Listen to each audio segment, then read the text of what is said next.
think the story is very much in the vein of Dickens and Mark Twain. It's a somewhat spooky but also, sort of heartfelt novel about a young boy making his way through the world. Ren is a young orphan and thief. He grew up in this orphanage called St. Anthony's Orphanage, and he is missing his left hand. That hand was cut off before he was left at the orphanage as a baby, and he does not know how he lost the hand. It's just his mystery. And a little bit of his journey is basically finding the hand and finding what happened to him. He's very good at stealing because he realizes that no one wants to actually look at his deformity.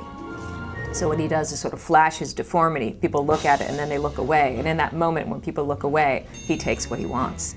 And his guide through this world is a man named Benjamin Nab, who is a scam artist, who appears at St. Anthony's Orphanage and claims Ren as his brother, and tells this fantastic story about how their parents were murdered by Indians and all the sort of trials and tribulations that he went through to try to track Ren down, and tells this incredibly exciting story, and Ren is thrilled and amazed, and as soon as they leave, he immediately finds out that the story is not true.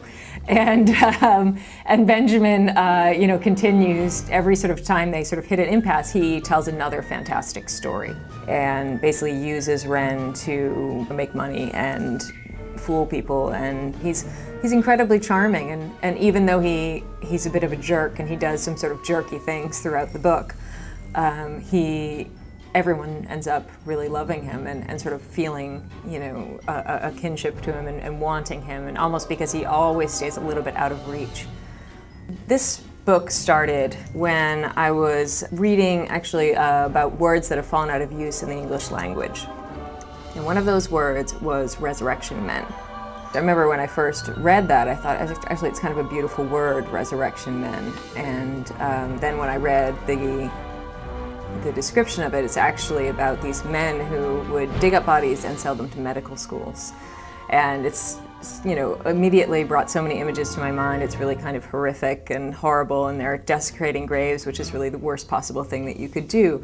But at the same time, ultimately what they did save lives. When I started writing the book, I actually wrote the very center of the book first. Ren is outside a graveyard. On the other side of the gate, the men, Benjamin and Tom, are digging up bodies to sell them to medical schools and bringing the bodies one by one out into this cart.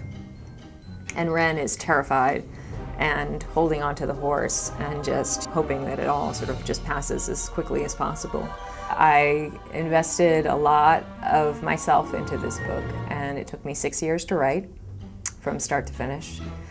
And I love these characters, and I hope everyone loves them too.